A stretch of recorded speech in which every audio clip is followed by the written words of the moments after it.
is Unit 12, Electrochemistry, Lesson 5, Voltaic Cells. How does a voltaic cell work? The objectives of this lesson: I can label the parts of a voltaic cell. I can determine the flow of electrons in a voltaic cell, and I can determine which electrode increases and which decreases in mass. Do now. So the problem: what is electricity and how is it formed? In a spontaneous redox reaction, electrons are transferred and energy is released. This energy can be used to do work in a voltaic cell. So here's kind of a little setup. You could take a look at that. We've got one metal here, and it's connected by a wire to a battery, a voltmeter, and then the voltmeter is connected to the other metal, and then we have solutions of their ions. We'll learn what that means. A voltaic cell is basically a battery. It is a battery. This is where a spontaneous redox reaction occurs. This will convert chemical energy into electrical energy. And the flow of electrons produced is the electricity formed. That's basically these little cells that we'll talk about. All the little pieces are what they put inside your batteries and how they work. So how does a voltaic cell work? Electrons flow spontaneously from the anode, which is the more active metal, to the cathode, which is the less active metal. So the anode is where the negative electrode is, and that's where oxidation occurs. That's our loss of electrons. So the electrons are flowing from the anode to the cathode. The cathode is the positive electrode where reduction is occurring. This is where we have the gain of electrons. So the way you can remember this is an ox and a red cat. And then you can even add a red cat got fat. And we'll talk about what the fat means in a minute. So an example, zinc is higher on, so here we have our setup here. We've got a zinc electrode and a copper electrode. We first determine which one is the anode and the cathode. Because zinc is higher than copper, so here is zinc. Where are you, zinc? Here's zinc, and then here is copper. We're always going to flow from high to low. So the electrons will flow from the zinc to the copper. So an ox, where we have oxidation occurring, and a red cat. So this here is our anode,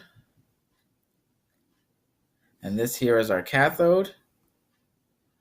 And we have a flow of electrons from the zinc to the copper.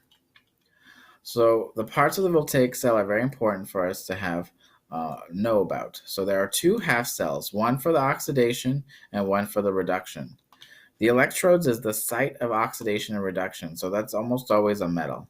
Then we have to have a wire that connects the electrodes, and this is what allows the electrons to flow. So the electrons can go through that wire.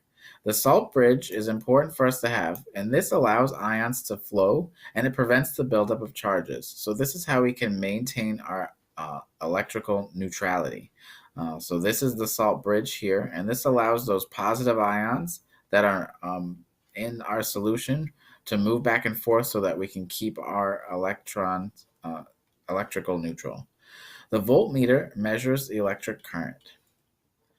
So iron is higher on table J, so it is more reactive. It will donate electrons to the copper.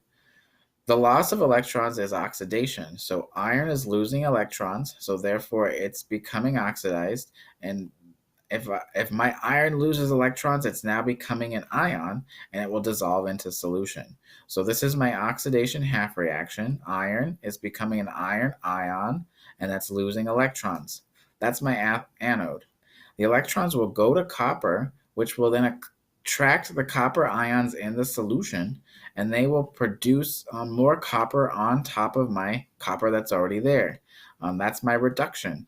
So that's the ions are gaining 2 electrons and becoming metal. So that's why it's getting fat.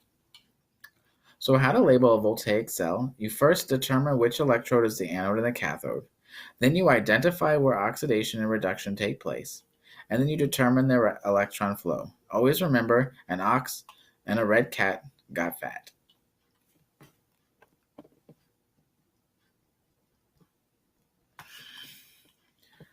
So using table J to determine the flow of electrons, the more active metal is always oxidized.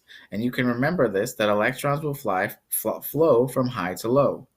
So zinc is higher than copper, therefore this is oxidation and this is reduction, and the electrons will flow from here to here. So if I'm losing electrons, I'm oxidation, and if I'm gaining electrons, I'm reduction. So remember an ox and a red cat? So if I have oxidation occurring, so I'm losing electrons, that makes this my anode. If I'm gaining electrons, that's reduction, that's my cathode. So this is my anode, and this is my cathode. Okay, what happens to the electrodes as the electrons flow? So as the cathode loses electrons, as the cathode gains electrons, it will increase in mass. Because I'm adding electrons, I'm taking out ions from solution and adding them onto my metal. And at the anode will decrease in mass because as I'm losing electrons, these metal ions will form and they will dissolve into solution. So the function of the salt bridge is super important, and the salt bridge will allow for the flow of ions to prevent a build of a charge at each electrode. The positive ions will flow to the cathode, and the negative ions will flow to the anode. What happens when the salt bridge is removed? The voltage will go to zero because the electrons will stop flowing. So let's do one example together. So label the anode, the cathode, where oxidation and reduction take place, and the direction of electrons flowing. So here we have the full equation at the bottom. So what we're looking for is silver and nickel. So we'll look on our chart and we'll find nickel and we'll find silver. So the one that's at the top is where oxidation will occur, and the one at the bottom is where reduction will occur. Electrons will flow from the higher one to the lower one. This is our loss of electrons as oxidations, and the gain of electrons is reduction. So nickel is where we're going to have our oxidation. So this is oxidation, and this is reduction. And now remember an ox and a red cat. So if I have oxidation, this will be my anode, is the nickel. And if I have reduction, that's my cathode, which is silver. And electrons will flow from the nickel to the silver. Yep. And the nickel will decrease in mass, and the silver will increase in mass.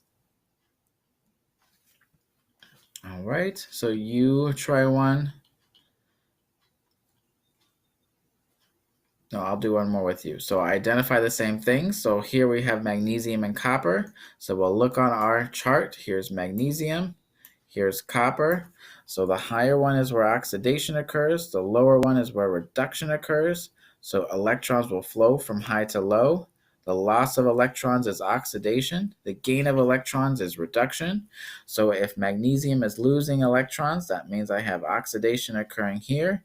And if I'm gaining electrons at the copper, that's reduction.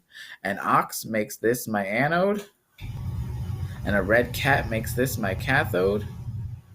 Electrons always flow from high to low, so they'll flow from the magnesium to the copper.